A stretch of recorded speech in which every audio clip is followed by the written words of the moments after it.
Hello, everybody. It's Raina from Garden District Bookshop, and I want to thank you all for joining us again for Virtual Happy Hour.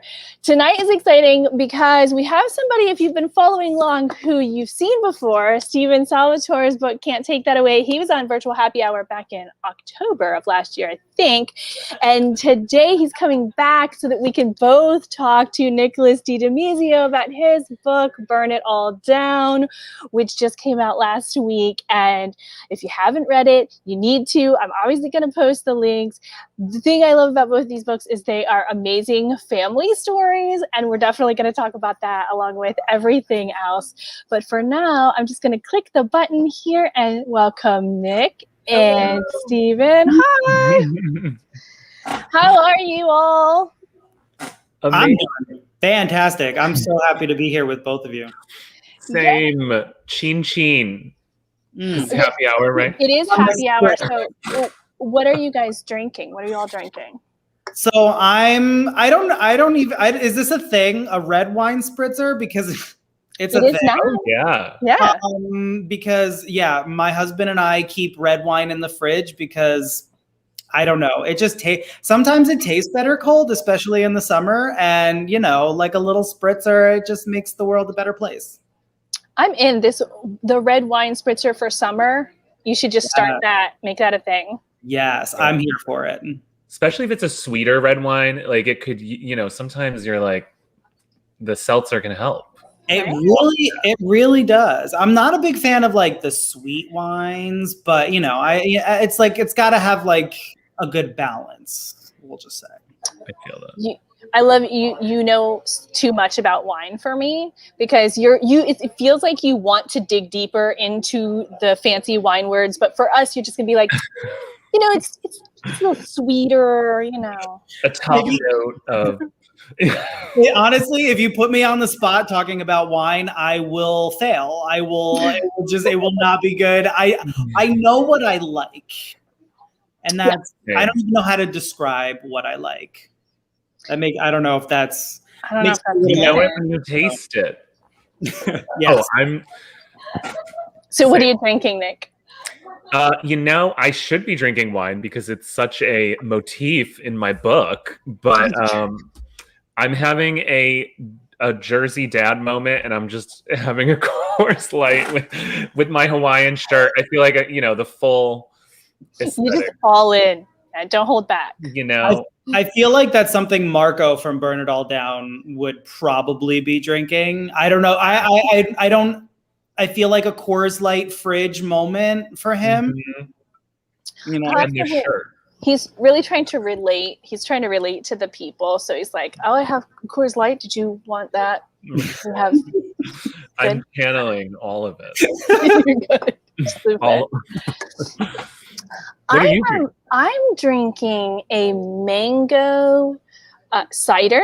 Ooh. So I spent the last 2 weeks in Oregon, and when I was up there, I had one of these ciders. I never heard of it, Ace cider. I never heard of it before. And they have all these different. You see apple cider like all the time, but this is mango and pineapple, pear, and I loved it. So I bought like 4 6-packs to bring home.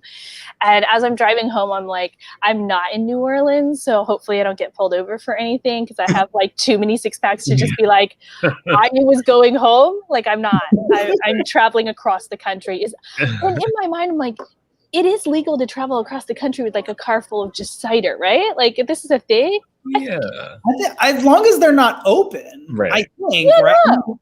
If you're crossing a border of like countries, and that might be a different situation. I love the can, by the way. That design, that was very fancy.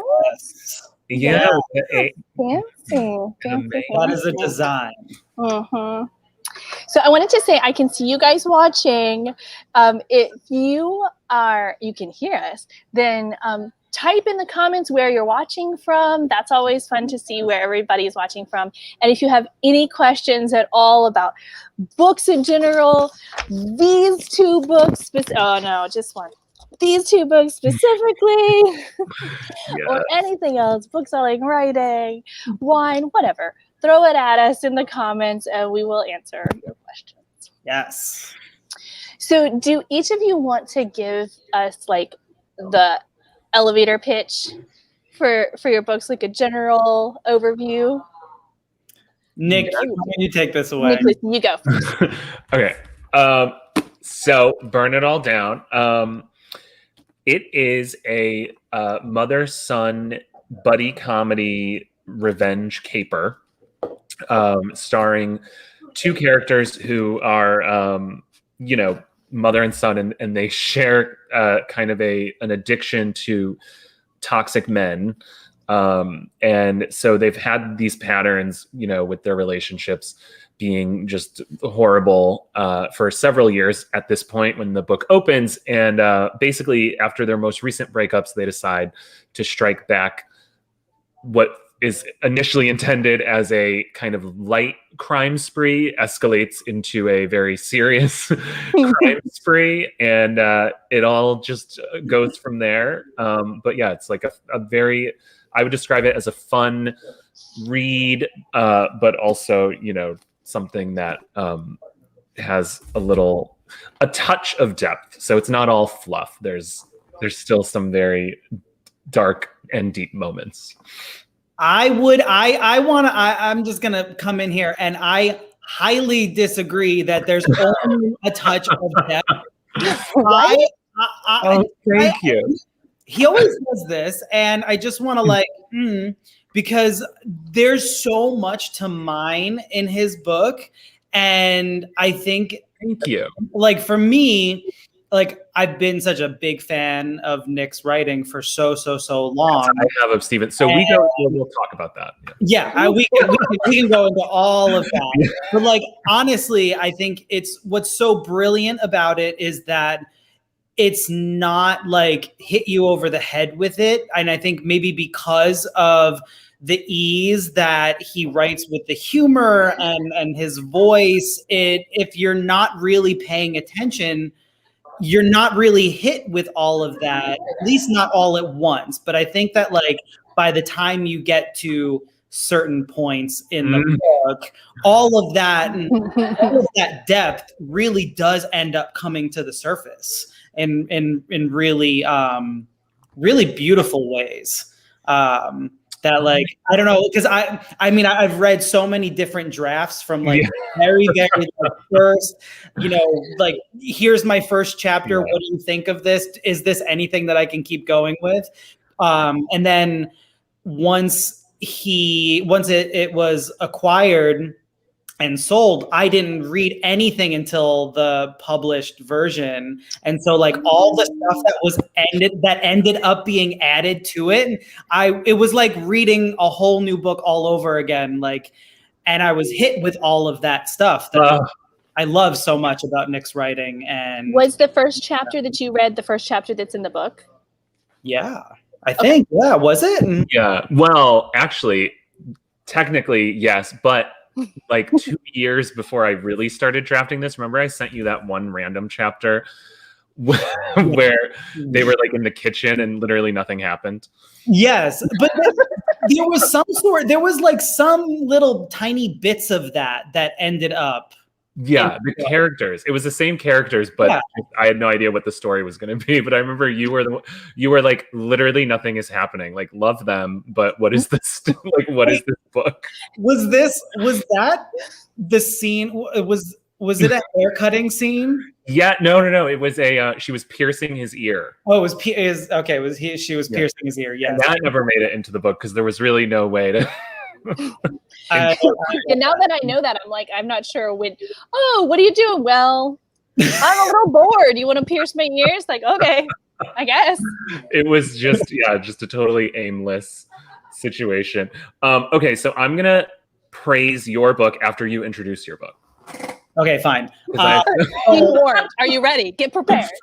So Can't Take That Away. You would think I would have an elevator pitch like nailed down by now, but I always have to like think about it in my head. So Can't Take That Away is about Carrie Parker, a genderqueer teen who is cast as Elphaba in their high school production of Wicked. And I don't even know what I'm doing with this book. And they face some homophobia from a teacher and one of their tormentors. And because of that little bit of backlash, they end up getting booted from the musical. And so basically they rally their friends and protest against the school administration. So yeah, it's very divalicious, very Mariah Carey oriented, found family, all of that and good stuff. And so let me just say, speaking of, hiding the depth and having, a light, easy reading experience, I feel like what you described my book doing is what your book does, which is like, it's so fun to read. Carrie is like, a character and a voice that is like, you just, from the first chapter, you're just so drawn in by this person, and especially their love for Mariah, which, I mean, who doesn't love the queen of the universe? Which was our early bonding moments. That's how we came to 8 years ago. Yeah, but it's crazy because like your book really tackles some like deep shit, and it like way, it just goes to such intense places and has so many like, I think, groundbreaking, themes and conversations, but it's done in such a way that it's like an actual like fun book to read. So kudos to you, my friend, because that is not an easy thing. I think we both know how hard it is. Thank you. To like make reading fun, but also get a message across, or not even a message, but just the light. It's an easy read with heart. Both of your books do that, and I think that's a big piece of it. It's just, could I take it to the pool? Absolutely, I can take it to the pool, Yes. But at the same time, when I get done, like, you feel things throughout both of these books. And one of the things I love that both of your books have in common is they're family dramas. I mean, like, they're family. The family aspect of both of these books is one of the things that I loved so much about both of them. Like, and in both scenarios, like the rapport that Nicholas, the mom, and Joseph. Yes, I'm horrible with names. I'm really bad with names. Gia and Joseph. There we go. Like, that they have just this back and forth banter that they have with each other, and like, I can see. I'm not from New Jersey. I'm from Florida. That's not a lot better. But like, I can see this, like, that feeling of this relationship where they've just been the two of them together for so long, and like, they just get each other back and forth, and they feed off of each other with the good things and the jokes and the funny, and with like the ridiculous, the crazy. Yeah, we're gonna go do this crazy shit, and they both know it is. But like, they both have that, and when they're in it together, good and bad, they're in it together. Like, that family bond that the two of them have is just this amazing thing. And Stephen, in your book too, like, Carrie and his mom, they have this connection that is very different, but you see that, like, they're together, and like that, I have these moments, like, you think back to your family times, and you're having things like, you're just in it, like this is my family, and you have that. And both of these have those amazing, like, family connections in these situations that aren't like 2.5 kids and, a white picket fence and like, whatever if you're drawing a picture of a family, quote unquote, that's not like what people would draw. But at the same time, like, these are real families, these are real things, and these are situations I think most people can like relate to. The dynamic is something people can relate to a lot better, a lot easier. I'm always here for anything involving a single mom. I think, those are the superstars of the world. Yes. And Wonder Women. So, and I know both of our books have that in common. And I feel like it's just so much more, like, it's so much easier to root for. Like, obviously we love all families. We love, a nuclear, happily married couple with no issues and, whatever. But like, as someone who was raised by a single mom, I always am just so much more drawn to, like, those family dynamics that are like not so traditional, and that maybe in the past would have been frowned upon or like pitied or something, or like viewed as like less than.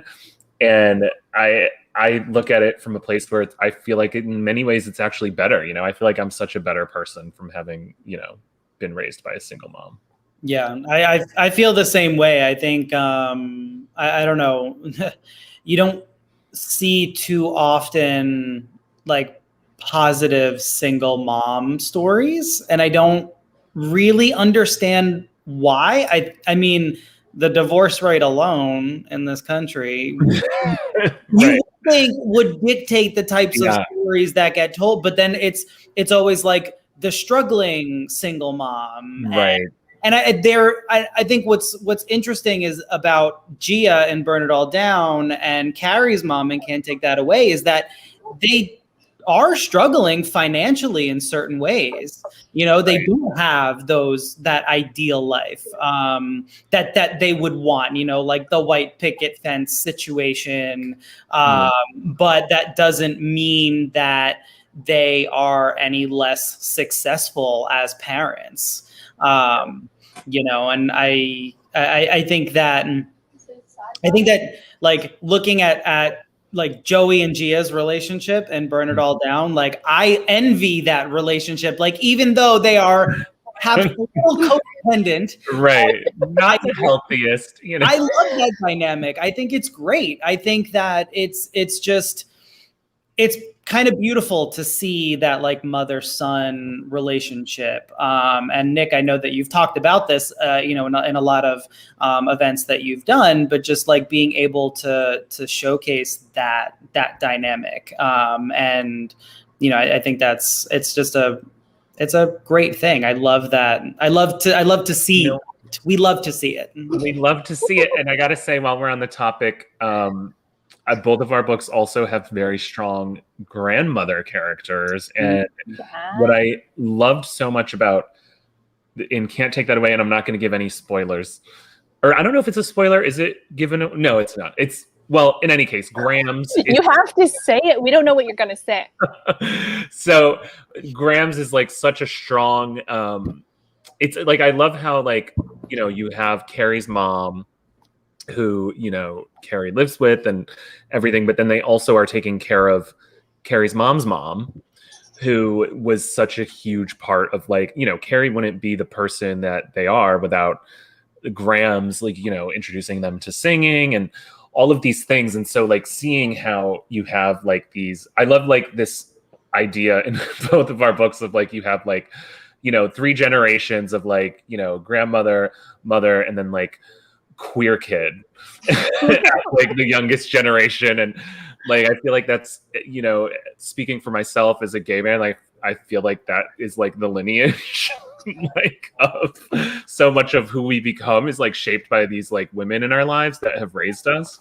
Especially if you're Italian, which I mean, obviously like Nick embodies Italian, just Jersey like, Italian, even though from the name to the look. I mean, he's got like, you know, the facial hair aesthetic, the dark hair. I am Italian, but I don't look it at all. But it was on your mom's side, right? So it was the Italian. Yeah, it's on my mom's side. My dad is Irish and my mom is Italian, and I think mostly Sicilian on that side. We love a strong Italian woman. There is nothing like it. I'm fully formed and informed by my the Italian side of my family. I have one of my best friends in high school, and I tagged her in my Facebook post, so I don't know if she's gonna like tune in at some point. But as I'm reading your book, Nicholas, like that dynamic reminded me of her and her mom so much. And as far as I know, they never burned down a house, but I wouldn't like put it past him if like we got together for coffee one day and she's like, so let me tell you this story. You know, because they were always like, I loved them so much. And it was one of those things where she was over at my house all the time. I was over at her house all the time. So like she knew my mom a lot. I knew her mom. And I've heard her and her mom talk each other off of ledges multiple times. Like I never like observed them do any of these things. Like your characters actually cross that line. I'm not gonna say they did. I don't know if they did or not. But I've heard them multiple times go, no, honey, you can't do that. It doesn't matter. Like, you know, if this happened and that happened and blah, blah, blah. Like, I know he hurt you. Like, if they would do this whole thing and like talk to each other off ledges, like when I'm in high school, and I'm just like, this is very entertaining. I'm gonna sit right on over here and wait this one out. There's no filter. I feel like an Italian mother with her kids. There's no filter. None Well, at all. and not just we that, love. like she's like one of the moms that, like, when you went over to her house, she's hugging everybody. Like, come on over. You're my kid now. Like, you've spent a night here, then you're my kid now. Like that. You're that. You get Did you eat today? right. Did you eat? You need to eat. And it was borderline between, like, did you eat as in I just made a whole crap ton of food, or did you eat? You need to go fix it yourself. Depending on the mood. Yeah. Like maybe she was real busy. She's like, well, there's the food. There's the. You just go. You know where to find it, right? Okay. Right.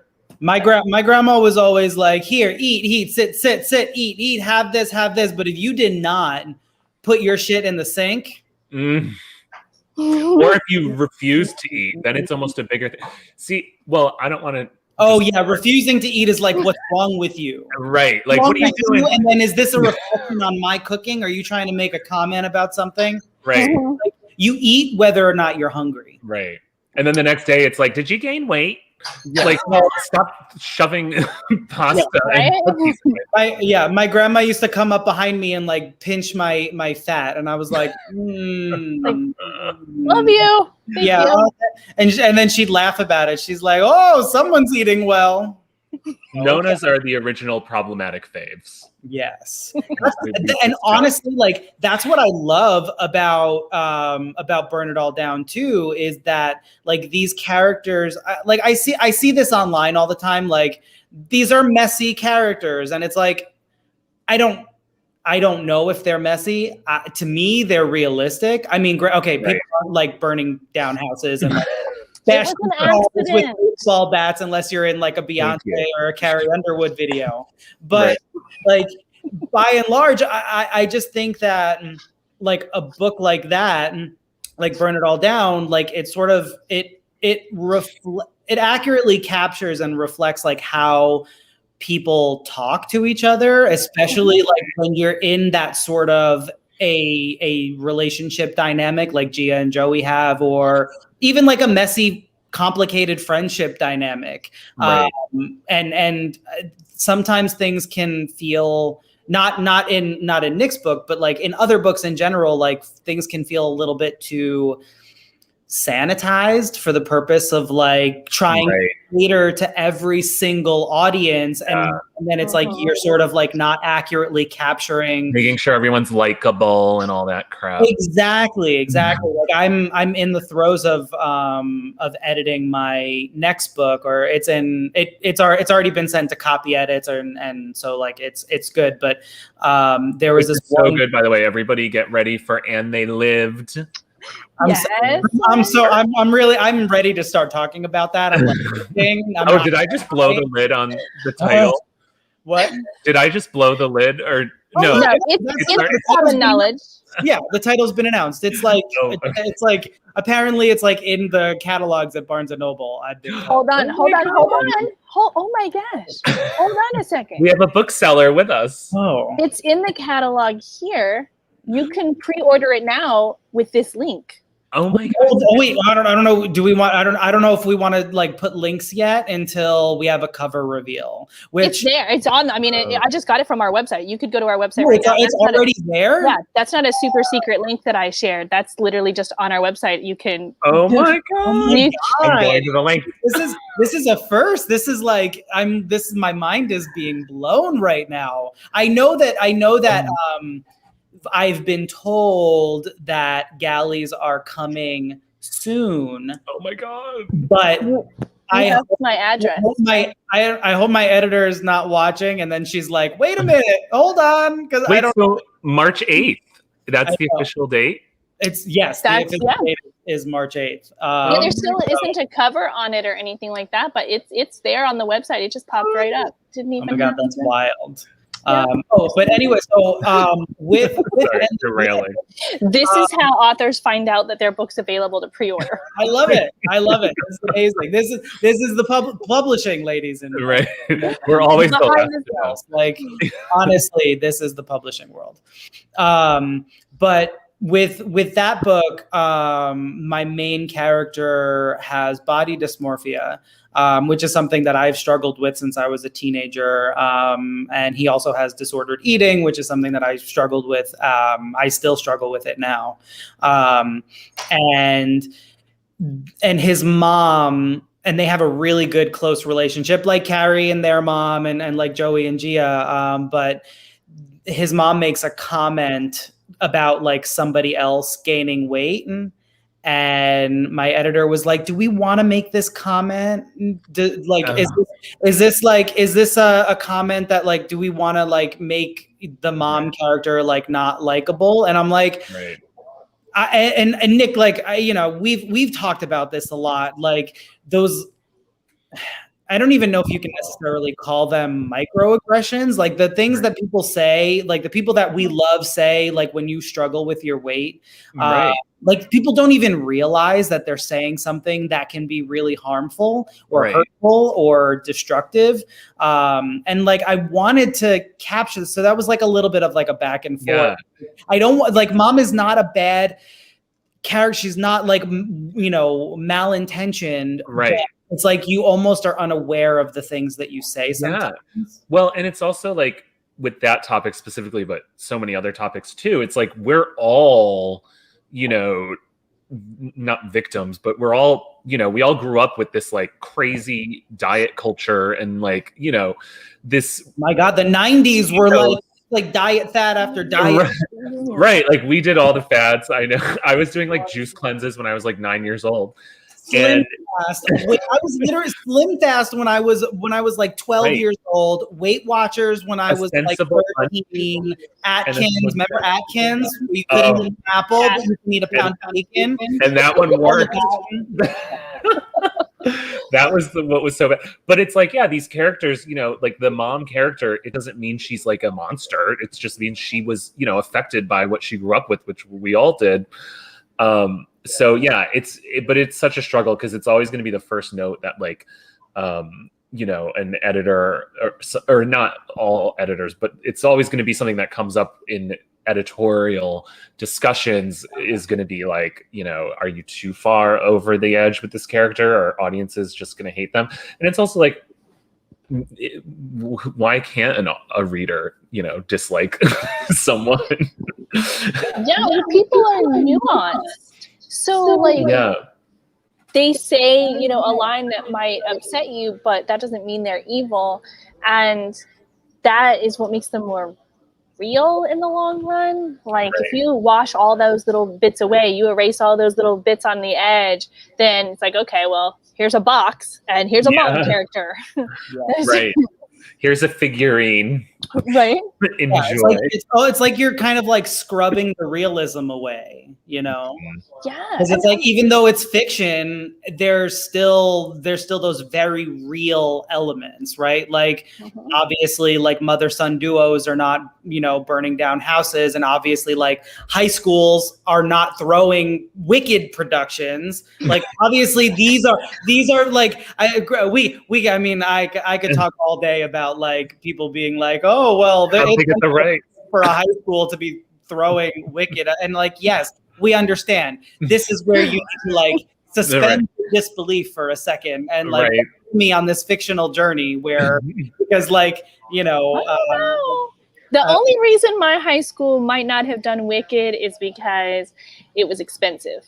Well, that's it. It would be way too astronomical unless it's like a very upper class, wealthy school district, and even then, it's exorbitant. Or they go under the table and just don't license the rights and just kind of, and then just get sued. Right, like better to take out a loan and pay that up front. But I went to an arts magnet school, and so we did pretty elaborate productions. We did like Into the Woods and stuff, but even though Wicked would have been pretty prohibitive just because it's still on, like it's touring through next year. So like, I don't know how much the Sanger Theater is paying for that, but I'm sure high school couldn't afford it. Yeah. But we could have put it on. We could have sung the shit out of it. The best soundtrack. I went through a Wicked phase actually in high school for like a couple months because I was really into like choir and theater and everything. But I never saw it, but I was really into the soundtrack. And since I was like the star of our choral program, not to like boast, but basically our choir teacher told me like, gave me like free reign to pick what our graduation song was. And because I happened to be in this very specific time when I was super into Wicked, I chose For Good. And in retrospect, because the other option was Mariah, I was like really always, I was like, I'm going to do a Mariah song. So I was like going through her catalog and like, you know, thinking, and I was basically Carrie Parker, apparently. Oh.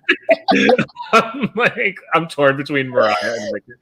I don't know why I never knew this story. I feel like I know so many of your like I know after stories. And after all of the Can't Take That Away like journey, like how did I never bring this up? I have no idea. You were literally like the first person that I told anything about this story to. I can't. And like, I think because I block out that whole era, like, but I literally chose For Good. Oh my God. I love that. Love that. So you guys alluded to knowing each other for some time. Yes. Please elaborate. Oh my God. Yeah, we met back in like 2013 because I was stalking Nick. Because that was a good start. I wouldn't say start. I saw his writing online, and I really loved his thought catalog. Thought catalog, yeah. And I mean, I used to love reading thought catalog with like, you know, Ryan O'Connell, and Ryan. Yeah, if anybody has seen his show on Netflix, I would highly recommend. I just finished the second season, which apparently just got canceled, and I'm very upset about it. Oh no! Oh wait, I didn't know season 2 was out. It apparently like just came out like 2 weeks ago. Oh wow! And I didn't even special. Oh, okay. Yes. So I highly recommend. It's a great show. But anyway, thought catalog. So I like obsessively like reading all of Nick's posts and then like finding his blog and then like sliding into like Twitter DMs, I think. And I'm like, I'm slowly gonna make my way into this life. And I think I don't even know I don't know if it was Mariah that we ended up bonding over. It was all of it. But I will say, when I think back to that, because I didn't have any I had like one critique partner at the time, but I had like no formal like writing training or anything. So I feel like it was such a gift from the heavens that we found, or that you like found me and then we started talking, because like literally the universe just like sent like a literal professor of writing, like someone who teaches like writing, and like it would like I couldn't ask, and then also just like an amazing person and friend, of course. But it was just crazy how like, you know, who knows what would have happened if you never like saw my article, if we never started talking. Like I don't even know. My writing needed a lot of work when we first connected. I always say, what, you know, things happen like the way that they're supposed to happen. Like obviously you responded to me for a reason. Right. I probably would have kept pestering you. But like I remember reading Nick's first book, which was a memoir. And I needed work. I remember because I somehow like weaseled my way into being like, we should swap manuscripts. And I was terrified because like I admired his writing so much. And then I started reading and I was like, oh wow, this is like really, really good. And even more impressed and then scared. But I will say, like, thank God for you, because you were not afraid to like point out the areas that needed work, to put it mildly. That's what I asked. I was like, so how specific do you want me to be here? Because are you just looking for like overall praise, or like do you want do you need help here? Because I can help you. And it took me time to like, because I like had never been critiqued before, but it was so true. And I like, that's why even like speaking of like, you know, adding depth to our work, that was something I never even thought about, like, you know, until we started swapping manuscripts and having discussions on like craft and character. And because I think that first book was literally just 300 pages of like back-to-back jokes with no real, you know, character growth. It was hysterical though. It was so funny. It was probably the funniest book I've ever written, but there was no like, you know, it was, I mean, because first of all, who writes a memoir at 24? That was just, I don't know, like what kind of growth I was expecting to, you know, display on the page. But I love it. Yeah. I tried to write a memoir at when I was an undergrad at like 20 or 21. Oh I was like, my life is just so meaningful. So important. Yeah. It's so important. The things that I went through were just really important. And I just have to tell you all about this. And it's like my parents got a divorce. That's literally what it was. My parents got a divorce. Right. That's how horrible my life was. I had like a few toxic boyfriends. No one else ever.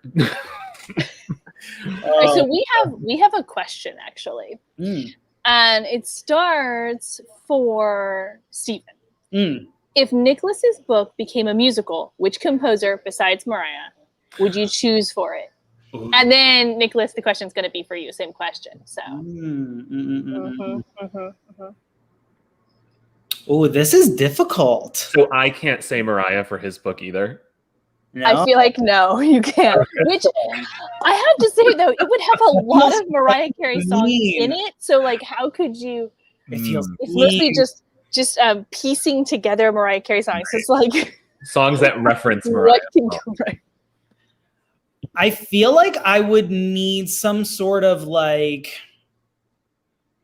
I feel like I would need some sort of like ultra superstar team up. In the form of like angry Lemonade Beyonce and angry Jagged Little Pill Alanis Morissette, like an all-star collab, or Fiona Apple. Oh my god! And you know, Alanis has written a musical. I'm gonna go with Fiona Apple. Oh, I love that. Okay, I thought of my answer. And I'm going to say Sam Smith. Oh. Very nice. Okay. You know, because there's the whole, I feel like vocally, I could hear Sam Smith and Carrie kind of being similar. Or maybe like a Troye Sivan, but I feel like Troy is so, I feel like Sam has the experience to be able to pull it off, whereas Troy's, you know, he's a youngin'. He's a youngin'. We love, but on the amount of comments that I get about my book cover is like, "Oh, looking that's like Troy." Yeah. Oh, it's Troy Sivan. And it's like okay. Right. That was the first comment that my husband had for the cover because I think that he loves Troy Sivan. So when I got the final cover, he's like, "It looks like Troy Sivan, is it?" And I'm like. No, but if Troye Sivan wants to boost it, I don't know. Right. Attach. We just so happen to be watching this conversation, Troy.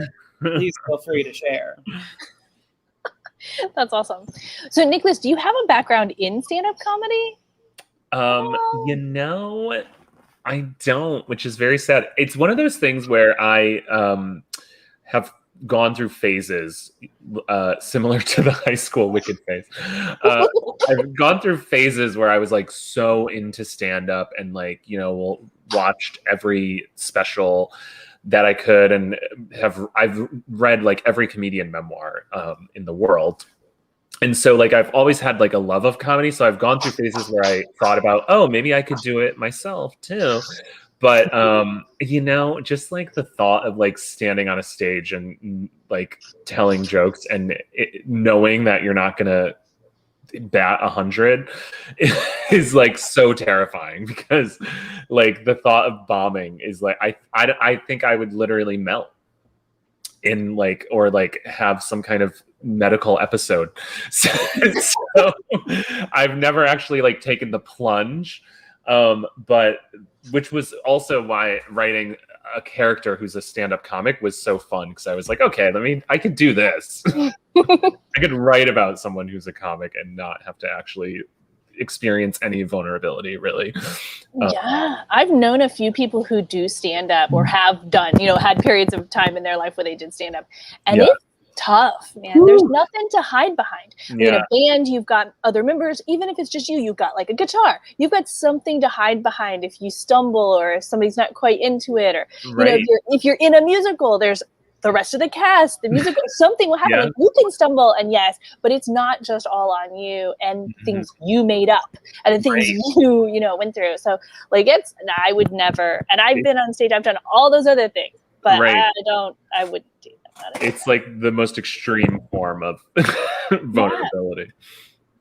Yeah, it's like almost like emceeing something, like, oh, and I'd like to welcome out, Steven Salvatore, and then there's just no one responds in any way, and I'm like, what happened? Did I say it? Like, did the words come out? Like, I'd like to, I bought this yesterday. Are y'all there? Like, I just don't even know what I would say if everyone just stared at me. Like, it's in a conversation, but at least there's only like two people there. Yeah, and then it spirals, and the whole thing. But a fun fact, and I know Stephen read in probably the first draft, or in earlier drafts of this, I wrote like an entire stand-up act and included it, like in I love your reaction, Stephen. You're like, yeah, I did. Wait, are you talking about the end scene? Toward the end, I wrote, so the original version, it was like the full, it was like a full like 5-minute set, and it ended up getting cut. I want to know about that, actually, because I never asked you how did that happen? Like, what were the conversations? If you want to share, well, I had so much fun writing it. Let me just take a swig. No, I think it was the right decision, because there's still bits of the act you can get a sense of what what the material was. But my editor felt like if we put too much of the actual act into the book and like see it written out, then readers might not be able to. They might like get fatigued by it and not really, I don't know, connect. And also, like, reading, you don't get the delivery you would get of someone who's actually standing up and telling the joke. So yeah, it was kind of his idea to, like, at this point, the audience has been hearing, or the readers have been hearing this guy's jokes for like 300 pages, and now he's just dumping like 5 minutes worth of them onto you. So I did, in the end, think it was probably better to scale it back and just only have like certain allusions to the set rather than giving it all out. Or maybe it just wasn't that funny and he didn't want to tell me. But I highly doubt that. It was. I remember. I thought that stand-up routine was funny. But I love that. Interesting, because like you think of like books like Burn It All Down feel very like cinematic to me, right? And so it's like I would think like in the movie I would need to see that stand-up. I would have to see it. That would be like number one thing that I would want to see, because throughout the book, Joey is like really trying to like come up with jokes and like nothing is working, and he's on the run, and there's a whole lot going on up here. Yeah. So like, it's a struggle to sort of for him to come up with that. And so like that, but then in book form, I see that argument, right? Where it's like a reader is going to be bogged down by like a full stand-up because it's another joke out of the story. Right. Yeah. So, but similarly, I would be curious to hear from you, Stephen, because like what stand-up is to Joey, obviously music is to Carrie. And your book actually has like full-on lyrics printed from Carrie's music. So what was that like for you as someone who is like first and foremost an author, but through the course of writing this book, you could say a songwriter. I mean, so I hadn't really fully committed to like, I hadn't committed to dabbling in poetry because that's what I'm calling it, a dabble. It's not like a fraud. I mean, Mariah started with poetry, as we know. As we know, and you know, I take all of my inspiration directly from the at all times. So with that, it's really interesting because I know that you're not supposed to read reader reviews at all because that's a whole rabbit hole. But like there were probably like one or two that like railed on the lyrics. They didn't like Carrie's lyrics in the book. I'm just gonna say it. They can choke. And I mean, we love all readers, but not those. I can make an argument on either side because, you know, Carrie is not supposed to be a professional songwriter. Right. So, you know, they are supposed to, they function as a way for Carrie to express themselves, right? Like that's the main thing. It's like Carrie's finding their voice. And so the lyrics are a way to do that in the book.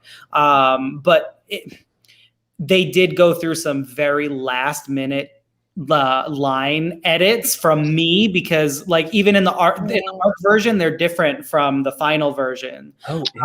Because I was not happy and I'm still not 100% happy with the lyrics. But I will say in And They Lived, which comes out now apparently March 8th, there's a lot of poetry woven throughout the book, and I personally think I love the poetry there. I think, oh my god! And it's like legit poetry, but it's still a dabble. It's not like, you know, I'm not going full on poetry. It is so good. I don't want to give too much away because it's literally not even like there's no cover, but the little poetry sections and the like short story vignettes and things that are woven in. It's a mixed narrative. I can't wait for people to read it because it's just so unique. And it's just so like refreshingly gay and it's in college. I like the whole thing. I was like obsessed when you sent me that. I mean, obviously we love all of our books that we send each other, but I like with that one, I was like glued to my computer. I was like, I can't wait to come back and critique this. And then when it was done, I was like, oh crap, now I have to like say something critical, type of an experience. And we want all of the criticism, but I couldn't even think of anything. I mean, I thought of, I guess, whatever I sent you, but you're like, whatever it was I came up with. Yeah, I felt with Burn It All Down too. Like honestly, it was one of those experiences where even in the first full draft, like once you got to that like end complete point, before you even sent it to your agent, it was like, oh, this is the book. This is that. This is that bitch. Oh my god! And you know what's crazy? That like even though the last chapter changed a lot, but like the last few lines stayed the same all the way from the first draft to this, which was crazy. But because I remember getting your edit letter and it was like very much like you mentioned that last line and I was like, oh my god, and then we both cried and it was it's a moment. Those last lines, they're difficult. They are not easy to write. So hard. It's like, and I always like, not that I judge a book by its last line because that's super harsh, but like I do sometimes, like if I don't feel that like emotional fulfillment with that last line, or like even if it's an obvious like, you know, we're not really quite sure where they're gonna go next, but like, and I love those moments where it's like there's the big question mark. In terms of like where these characters are ultimately going to end up, which is kind of like Burn It All Down. There's this question mark, even though it's like they're path forward. There's some resolution, but it's also like exactly because you can't possibly tie everything up in a nice little bow all the time. Right. So I do love those last lines when they're just like so. When it is like that first chapter or the first few pages and that last page or two down to the last few lines, that can make or break a book. It can make or break. You got to get the reader in the beginning, and then when you leave, like you said, it doesn't always have to be all wrapped up in a bow. It has to be fulfilling, even if it's not complete closure. Right. You know, and both of your books do that for sure. I love the way Nick's book opens up with the text messages. Right? No, I was when I first flipped through the arc of it, and it's things that start with a text messages or an email or something. You're like, okay, what is this? Where are we going? All right, is this what this is? Is this a bunch of text messages? This whole book is going to be just text message or whatever, and then it's just like, let's jump right into the drama. Let's just jump right into it. And then I'm like, okay, well, where are we going now? Then I'm totally in. It was working. It's so funny because the opening with a series of texts from one person with no responses was definitely a choice. And I remember when because that was in the first draft too. And like, you loved it, which I loved. You loved it. And then my other critique partner, who's always spot on, and I love her so much, but she hated it.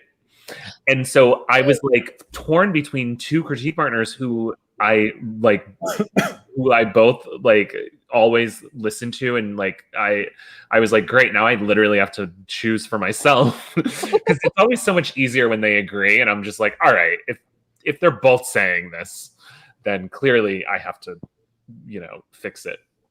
But with this one, I was totally like left to just like make the decision on my own. But I ended up keeping it, and I do feel, but it's a divisive thing because some readers will see it and be like, what the hell is this? But hopefully they. You gotta give a book. I tell everybody I'm selling any book, I'm like, do not cut this book out. Like, you gotta give it 20 pages. You gotta give it that chapter or two, because you don't know. You don't know. And I've read plenty of books where I was like, I don't know. And you get 4 or 5 chapters and you're like, oh, okay. All right, here we go. And that's some of my favorite books sometimes when you get to the end. So, all right, Nicholas, I have a suggestion for you and your stand-up routine. Oh. Yeah. So put it together as a little like pamphlet or something. And for the paperback release, make it like a pre-order campaign thing that everybody gets like the downloadable ebook of the entire stand-up routine or a pamphlet. Yeah. And that way it's like a little nugget. Right. Yeah, I love that. Because people who love the book would love the routine. Like, I want to read the whole routine. Like, I love the book, you know what I mean? But I understand why, if you're first-time reader and you might, that might be too much to slog through. But when I get to the end, I'm like, oh my gosh, I love this. I want to know more about that life. Those characters, I would gladly read through a 5-minute. Oh my God, that would be really good bonus content. I'm literally making it. Yeah, you need to make a note. We love a deleted scene. Exactly. We love it. Maybe I'll also throw in the ear piercing scene that is apropos of literally nothing. There you go. The stuff that not even your editor has seen. It's like, okay, we're gonna really dig into the vault. Right. We're gonna put it all out here. You're like, just tune into my Instagram and I will live read this deleted scene from 18 years ago when I was writing it in my journal way back. But here we go. Oh my God, I love that. So, Nicholas, what are you working on? What's your next thing? Since we know what Stevens is, we've already got links to that. So I'm actually very excited because this is kind of so right after this, I'm actually recording a podcast episode. And after that, it's kind of like I have like a month-long break of doing any like burn promo until August 7th. So I am very excited to start working again tomorrow on my book that I had kind of like left on the back burner right before this came out. But it's a wedding comedy. So it's very, very different, but it is basically takes place over the course of a summer in Mystic, Connecticut, at this kind of bachelorette party this bachelor party that kind of goes off the rails, and followed by the bachelorette party of the bride, which also goes off the rails. And the one common factor at both of them is the best man, who is the gay best friend of both the groom and the bride. So he goes to both he throws the bachelor party, accumulates a number of secrets about the couple that he never, wanted to be involved in, and then goes to the bachelorette party. And so it's a very like comedy of manners type of situation, but with a little touch of romance mixed in. And so it was a lot of fun to write, but editing has been editing a book while releasing another book, I've learned, which Stephen warned me, is so challenging, because like all you wanted to, especially like during like the couple of weeks before launch, I was just so consumed with like, oh my God, launch is coming, and all this stuff. So I wasn't able to, my goal was to finish it before this book came out, to finish the edits, but didn't quite happen. But I'm excited to jump back in, and fingers crossed that it gets a publication date. It's really good. It's really freaking good. So why Mystic? Because I spent like a week just like outside of Mystic, and then of course like I love Mystic Pizza so much. And then like I had to go. We were so close. We rented this beach house, so we were so close. And I was like with my sister, and I'm like, we have to go to Mystic. We have to eat the pizza. Yes. We have to like just tour through the little town. It'll just take a few hours. It's like whatever. I don't know what you're talking about. And I'm like, okay, well then we're gonna have a girls' night and watch this movie, and then you're gonna love it, and you're gonna get it. And so we spent like way too long in Mystic, because it's just this adorable little town, plus it has all of the crazy movie crap to go with it. And the pizza is actually amazing, so you should go and eat the pizza, because it is in fact amazing. My boyfriend and I go to Mystic Pizza. This is like a really trashy tradition, but every like Monday through Wednesday of like Thanksgiving week, we with the exception of last year, the pandemic, but we always go to Foxwoods Casino, and on like the Tuesday we always have lunch at Mystic Pizza, because it is like Julia Roberts' best movie, low key, even. And but anyway, so I love Mystic. Having grown up in Connecticut, like always went to like the Mystic Seaport and the aquarium, and their little beaches. I mean, it's it's not like the nicest, like their beaches aren't great, but it's just a nautical, like picturesque New England seaside town that is just, when I was thinking about where to set this wedding story, it was the first place that came to mind, because I wanted it to be like a literal beach read, so it all takes place at like this waterfront house. But I love Mystic. I'm super in. I was in before, and then it's set in Mystic, and so like I'm gonna read it for the characters, and I'm also gonna read it for Mystic. The setting, there's tons. I mean, listen, we need more gay beach reads. Yes. Because no offense to the straights, but they've had their time with the beach reads, right? And the gays really need to start taking over with the beach reads. So I agree, and it's really it's awesome. It's really good. I can't wait. And there's always a gay in the wedding at this point in time, always. So it's like we need to hear that perspective.